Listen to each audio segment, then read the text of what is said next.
right. 7. The dethronement of Cronus. Cronus married his sister Rhea, to whom the oak is sacred, but it was prophesied by Mother Earth and by his dying father Uranus that one of his own sons would dethrone him. Every year, therefore, he swallowed the children whom Rhea bore him. First Hestia, then Demeter and Hera, then Hades, then Poseidon. B. Rhea was enraged. She bore Zeus, her third son, at dead of night on Mount Lycaon in Arcadia, where no creature casts a shadow, and having bathed him in the river Netta, gave him to Mother Earth, by whom he was carried to Lactos in Crete and hidden in the cave of Dicte on the Aegean hill. Mother Earth left him there to be nursed by the ash nymph Adrastia, and her sister Io, both daughters of Melissus, and by the goat nymph Amalthea. His food was honey, and he drank Amalthea's milk with Goat Pan, his foster brother. Zeus was grateful to these 3 nymphs for their kindness, and when he became Lord of the universe, set Amalthea's image among the stars as Capricorn. He also borrowed one of her horns, which resembled a cow's, and gave it to the daughters of Melissus. It became the famous Cornucopia, a horn of plenty, which is always filled with whatever food or drink its owner may desire. But some say that Zeus was suckled by a sow and rode on her back, and that he lost his navel string at Lycaon near Cnosus. C. Around the infant Zeus's golden cradle, which was hung upon a tree, so that Cronus might find him neither in heaven nor on earth nor in the sea, stood the armed Curitus, Rhea's son. They clashed their spears against their shields and shouted to drown the noise of his wailing, lest Cronus might hear it from far off. For Rhea had wrapped a stone in swaddling clothes, which she gave to Cronus on Mount Lycaon in Arcadia. He swallowed it, believing that he was swallowing the infant Zeus. Nevertheless, Cronus got wind of what had happened and pursued Zeus, who transformed himself into a serpent and his nurses into bears. Hence the constellations of the serpent and the bears. D. Zeus grew to manhood among the shepherds of Ida, occupying another cave, then sought out Metis the Titaness, who lived beside the ocean stream. On her advice, he visited his mother Rhea and asked to be made Cronus's cupbearer. Rhea readily assisted him in his task of vengeance. She provided the empedic potion, which Metis had told him to mix with Cronus's honeyed drink. Cronus, having drunk deep, vomited up the first stone, and then Zeus's elder brothers and sisters. They sprang out unhurt and, in gratitude, asked him to lead them in a war against the Titans, who chose the gigantic Atlas as their leader, for Cronus was now past his prime. E. The war lasted 10 years, but at last Mother Earth prophesied victory to her grandson Zeus, if he took as allies those who Cronus had confined in Tartarus. So he came secretly to Campe, the old Galorus of Tartarus, killed her, took her keys, and, having released the Cyclops and the 100-handed ones, strengthened them with divine food and drink. The Cyclops thereupon gave Zeus the thunderbolt as a weapon of offense, and Hades a helmet of darkness, and Poseidon a trident. After the 3 brothers had held a council of war, Hades entered unseen into Cronus' presence to steal his weapons, and while Poseidon threatened him with the trident and thus diverted his attention, Zeus struck him down with the thunderbolt. The 300-handed ones now took up rocks and pelted the remaining Titans, and a sudden shout from the goat pan put them to flight. The gods rushed in pursuit. Cronus and all the defeated Titans except Atlas were banished to a British island in the farthest west, or some say confined to Tartarus, and guarded there by the 100-handed ones. They never troubled Helios again. Atlas, as their war leader, was awarded an exemplary punishment, being ordered to carry the sky on his shoulders. but the Titanesses were spared for the sake of Metis and Rhea. F. Zeus himself set up at Delphi the stone which Cronus had disgorged. It is still there, constantly anointed with oil, and strands of unwoven wool are offered upon it. G. Some say that Poseidon was neither eaten nor disgorged, but that Rhea gave Cronus a fowl to eat in his stead, and hid him among the horse herds.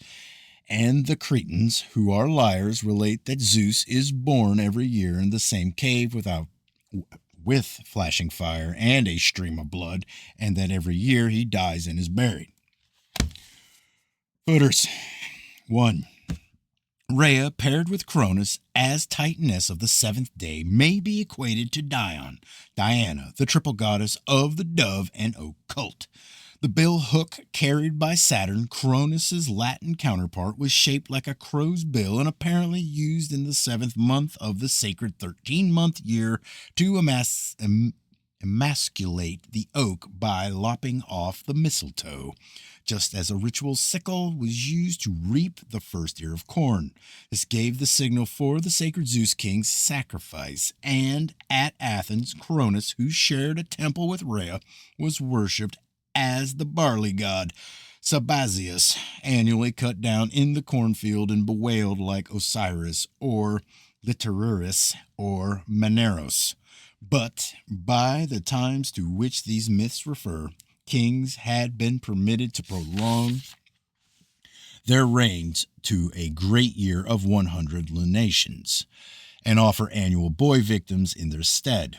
Hence, Cronus is pictured as eating his own sons to avoid dethronement. Damn, I should have used that picture. I seen it too. Wasn't sure if it was Cronus or not. I just thought it was. All right, sorry. Porphyry records that the Cretan curatus used to offer child sacrifices to Cronus in ancient times. 2. In Crete, a kid was early substituted for a human victim. In Thrace, a bull calf among the Aeolian worshippers of Poseidon, a fowl, but in backwards districts of Arcadia, boys were still sacrificially eaten, even in the Christian era. It is not clear whether the Aeolian ritual was cannibalistic or whether Cronus, being a crow titan, sacred crows fed on the slaughtered victim. 3. Amalthea's name, Tender, shows her to have been a maiden goddess. Io was an orgiastic nymph goddess.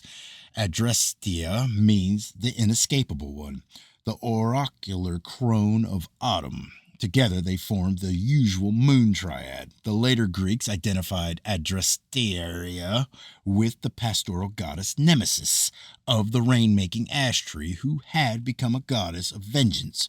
Io was pictured at Argos as a white cow in heat.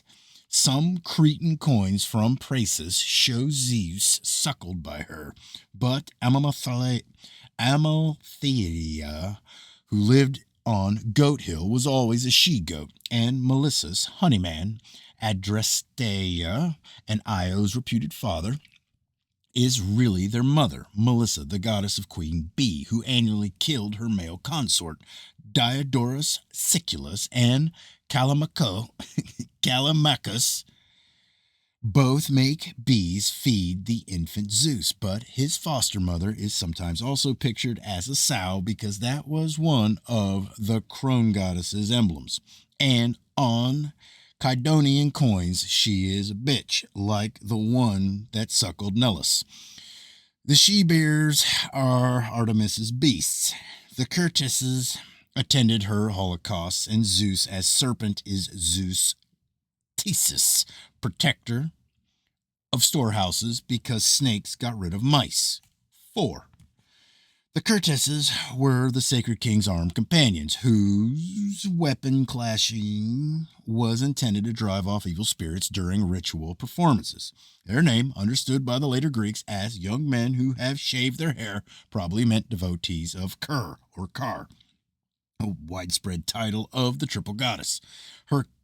Heracles won his Cornucopia from the Achilles bull, and the enormous size of the Cretan wild goat's horns have led mythographers unacquainted with Crete to give Amalthea an anomalous cow's horn.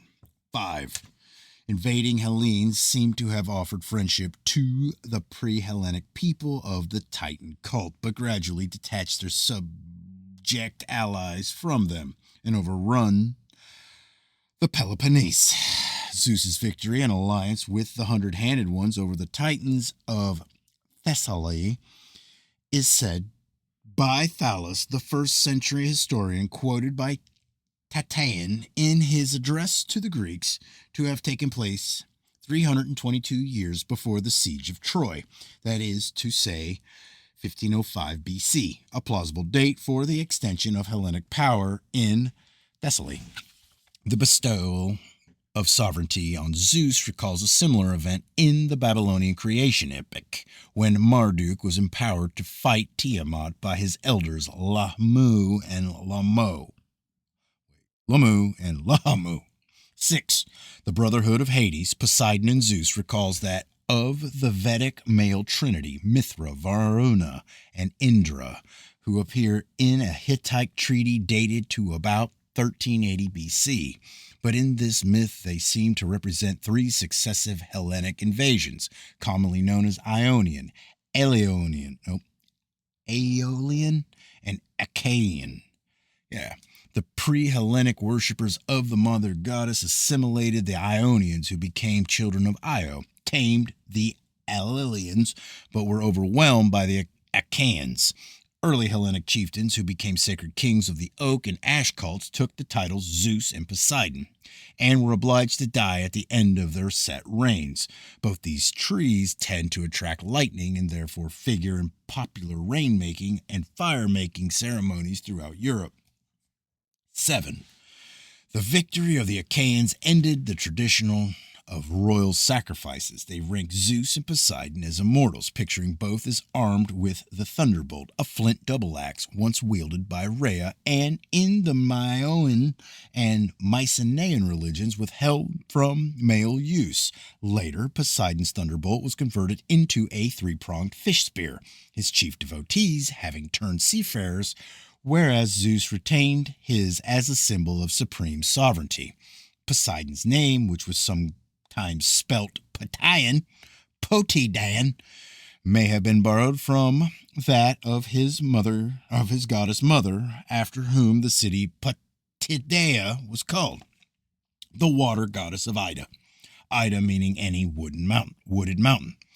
That the hundred-handed ones guarded the Titans in the far west may mean that the Pelagians, among whose remnants were the centaurs of Genesia, centaurs perhaps cognate with the Latin centuria, a war band of 100, did not abandon their Titan cult and continued to believe in a far western paradise and in Atlas's support of the firmament. 8. Rhea's name is probably a variant of Hera, Earth. Her chief bird was the dove, her chief beast the mountain lion. Demeter's name means barley mother. Hestia is the goddess of the domestic hearth. The stone of Delphi, used in rain-making ceremonies, seems to have been a large meteorite. 9. Dicte and Mount Lycaon were ancient seats of Zeus worship. A fire sacrifice was probably offered on Mount Lycaon when no creature cast a shadow, that is to say, at noon on Midsummer Day. But Pausanias adds that, though in Ethiopia, while the sun is in Cancer, men do not throw shadows.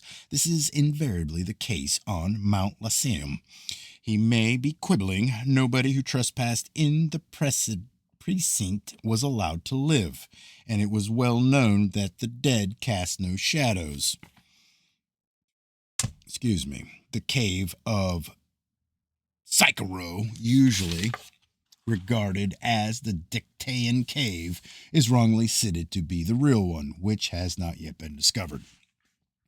Omphalion, little navel, suggests the site of an oracle. 10. Pan's sudden shout, which terrified the Titans, became proverbial and has given the word panic to the English language.